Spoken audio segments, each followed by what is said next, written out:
Oi gente, eu sou a Camila e você tá no canal Primeira Viagem. Gente, no vídeo de hoje eu vou começar a contar pra vocês então quais livros eu li nesse ano de 2020. Eu vou começar a contar porque eu resolvi separar em alguns vídeos, pra não ficar um vídeo tão longo e também porque eu falo demais. Então eu vou fazer parte 1, parte 2, vamos ver quantos ainda eu vou concluir esse ano e vou contando aqui pra vocês. Eu pensei em fazer esses vídeos de leituras que eu fiz em 2020 porque eu li livros incríveis esse ano, assim, livros maravilhosos, e eu não consigo fazer resenha de tudo, principalmente do começo do ano que eu ainda nem tinha começado o canal, então eu quero contar um pouquinho deles pra vocês e eu espero que vocês gostem. Como algumas pessoas já sabem, foi nesse ano que eu tive meu filho, meu primeiro filho, sem contar o Luigi, né, que é meu filho de patas. Mas por incrível que pareça, mesmo com meu filho, esse foi o ano que eu mais li em toda a minha vida. Então eu já tô muito feliz, muito orgulhosa. E só de compartilhar isso com vocês já é uma grande vitória. Mas então vamos lá. Logo no comecinho do ano, eu comecei lendo esse livro, A Revolução dos Bichos. Porque eu já tinha ouvido muita gente falar desse livro. É um livro pequenininho, que eu já queria começar o ano no gás, né? Lendo esse daqui bem rápido. E não foi bem do jeito que eu queria. Mas vou contar pra vocês. Eu falei um pouquinho desse livro na tag do Exposed, vou deixar aqui pra vocês nos cards depois. Mas o que aconteceu? Esse livro, então, ele é uma fábula. Essa fábula é uma espécie de protesto de quando ela foi escrita para a ditadura que estava acontecendo na época.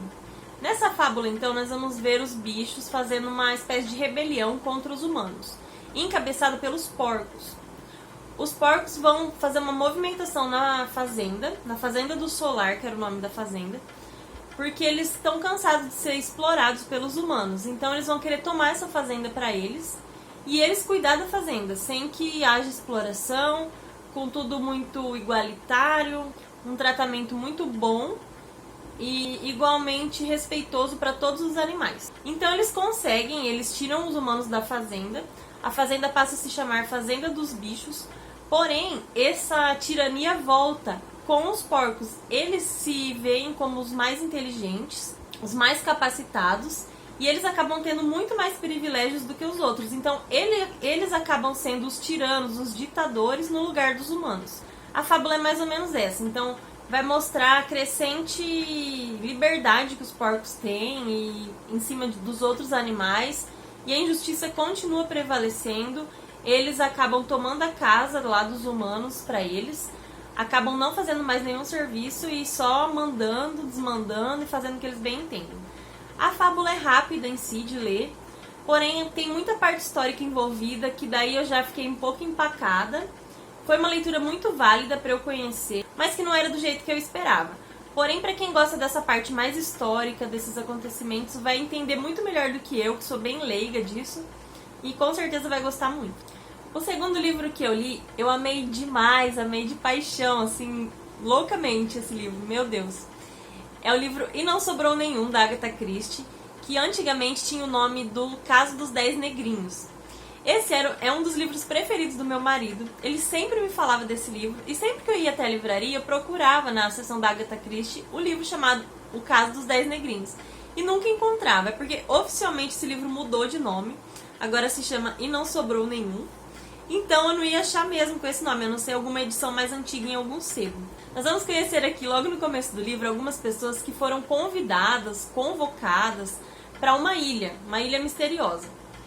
Cada um tem seu motivo e eles vão sem nem saber direito para onde estão indo e quem é que convidou eles. Eles estão fazendo suposições, então uma vai atrás de uma vaga de emprego, o outro vai porque acha que vai pegar um caso. Eles vão fazendo suposições, eles nem têm certeza quem chamou eles, mas eles pegam e vão. Ah, é uma ilha? Tá bom, tô indo. Acho que eu vou passar uns dias aí numa mordomia e não quero nem saber. Chegando lá eu descubro quem que é. Um acha que é um amigo, o outro acha que é conhecido de não sei quem que indicou e por aí vai. Chegando nessa ilha, eles estão no total de 10 pessoas. Devagar, um a um, começam a morrer, sem saber quem que tá por trás dessas mortes. Eles reviram essa ilha de ponta a ponta para ver quem que tá fazendo isso, quem que tá tramando tudo contra eles. Mas eles não conseguem achar mais ninguém, ou seja, um dos 10 é o responsável, mas quem será? Eles começam a desconfiar de todo mundo e a gente também na leitura começa a desconfiar de todo mundo, fazer suposições mirabolantes, achar que é isso ou aquilo. E daí o que aconteceu comigo? quebrei a cara mesmo, não consegui adivinhar, não consegui saber o que era a verdade por trás dessa história. Essas 10 pessoas têm um passado assim meio nebuloso, vamos dizer assim. Então logo no começo tem uma gravação que começa a rodar lá, que a pessoa que tá por trás de tudo isso, que armou tudo isso, pede pro empregado, deixa uma carta lá pro empregado. O empregado não sabe nem pra quem que ele trabalha, pra vocês terem uma ideia. Nunca nem conheceu o patrão, sempre foi conversando através de outras pessoas, ou por bilhetes, cartas, enfim. Daí começa a rodar essa gravação, fazendo acusações das pessoas, coisas que as 10 pessoas são acusadas e acabaram ficando impunes. Por alguma brecha na lei, ou por uma coisa ou outra, conseguiram escapar. Eles são acusados disso, todo mundo começa a negar, mas daí, por outro lado, todo mundo é suspeito, porque todo mundo pode ter participação em alguma coisa, todo mundo pode ter já um pezinho lá. Então é um livro muito instigante, eu adorei. Se eu não me engano, ele tem 400 páginas, e a gente lê muito rápido, muito rápido. A escrita, assim, a diagramação do livro, ela é muito rápida também. E alguns capítulos são muito, muito curtos, assim, ó, tipo isso. Então, o que faz que o livro renda muito mais, assim, em questão de páginas. Só que, por outro lado, como você tá tão instigado, querendo tanto saber o que vai acontecer em seguida, quem vai morrer, de quem desconfiar, pra quem que nós vamos jogar a batata quente. Então é muito legal, a gente lê muito rápido, assim, num tapinha. Eu indico muito esse livro pra vocês, não é à toa que é um dos mais famosos da nossa rainha do crime, Agatha Christie. O terceiro livro que eu li é esse daqui, que foi enviado pela Tag. Ele é do ano passado já, e eu só fui ler esse ano. Inclusive, os livros do ano passado vinham com essa jacket aqui, deixa eu tirar, que se chama O Dia em que Selma Sonhou com um Okapi. Quem já ouviu falar nesse animal chamado Okapi? Esse bichinho aqui muito estranho, aqui atrás também tem a bundinha dele. Mas esse animal realmente existe, é um animal muito estranho, que eles falam que é tipo uma mistura de girafa com zebra, com cara de rato, enfim. Procurem fotos depois na internet desse animal, desse okapi, que ele existe de verdade, não é só aqui no livro não, é muito diferente. Esse livro então vai contar a história da Selma. E o que acontece quando a Selma sonha com um okapi? Toda vez que a Selma sonha com um okapi, alguma pessoa morre. Então, às vezes ela acaba nem contando, mas ela começa a agir estranhamente, as pessoas já começam a desconfiar e já começa um murmurinho ali onde eles moram. Eles moram numa cidadezinha bem pequena, tipo um vilarejo mesmo, todo mundo se conhece. Então, cada vez que a Selma sonha com o okapi, alguém conhecido, algum amigo, familiar vai morrer, alguém ali daquela cidadezinha. Então eles começam a ficar todos apavorados, andando de um lado pro outro. Um age mais estranho do que o outro. Um tenta até empurrar essa morte pro outro, vai vendo. E é uma confusão. Mas esse livro é muito legal, assim. Eu esperava que ele fosse de outra forma, pra falar a verdade. Eu esperava que ele fosse um pouco um mistério. Mas não, ele é um livro mais sobre pessoas, desenvolvimento de pessoas. A gente acaba se apegando muito aos personagens. A história é toda narrada pela neta da Selma, a Louise. E assim, tem personagens muito maravilhosos. Tem um oculista aqui que se tornou um dos meus personagens preferidos.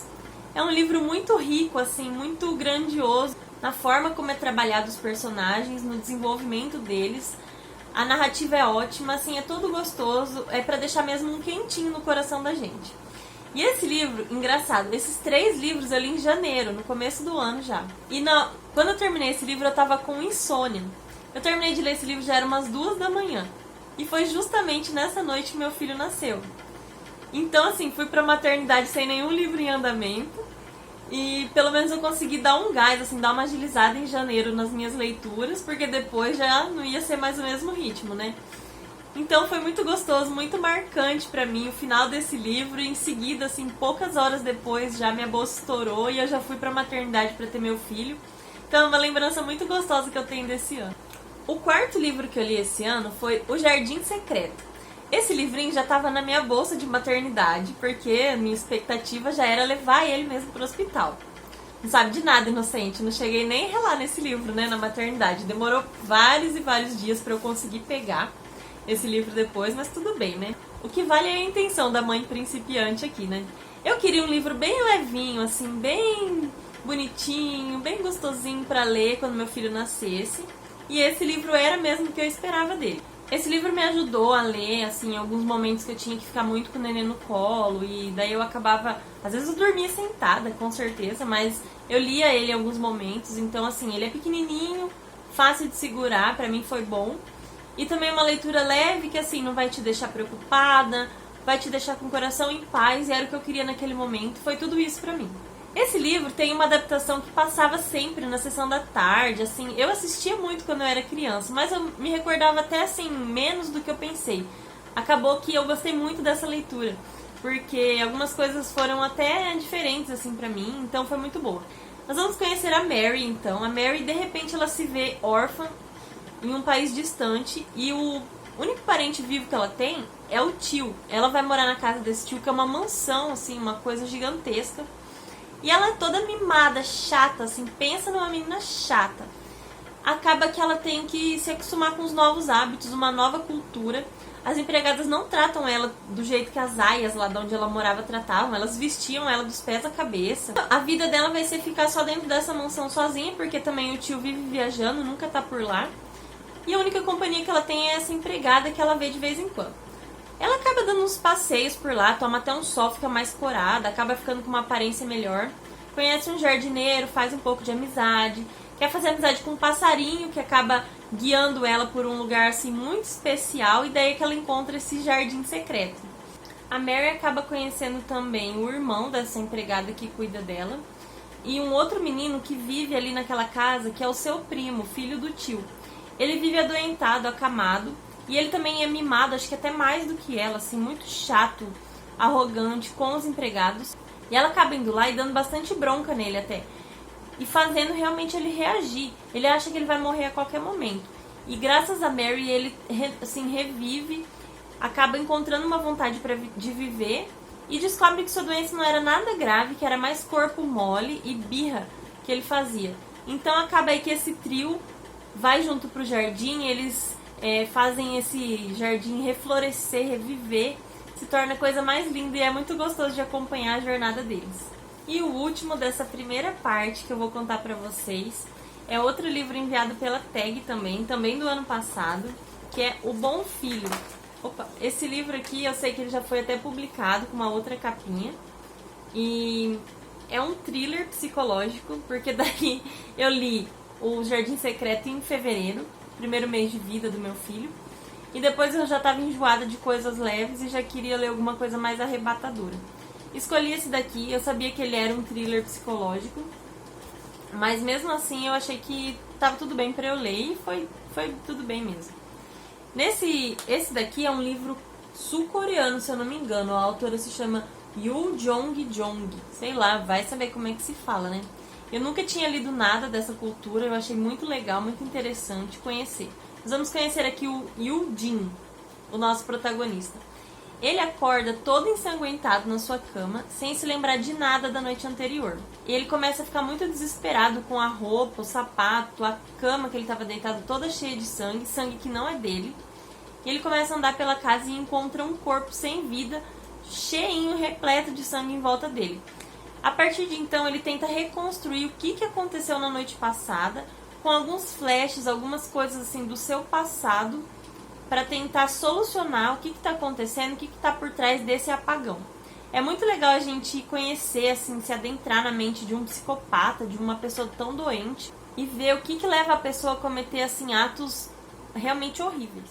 Gente, então é isso. Eu espero muito que vocês tenham gostado desse vídeo, conhecer os 5 primeiros livros que eu li nesse ano de 2020.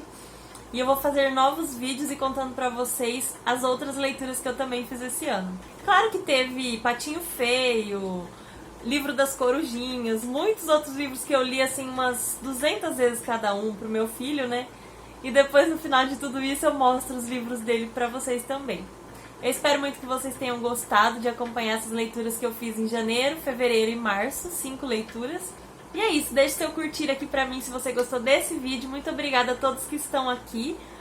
Se inscrevam aqui no canal se não for inscrito. Fiquem com Deus e até a próxima. Um beijão!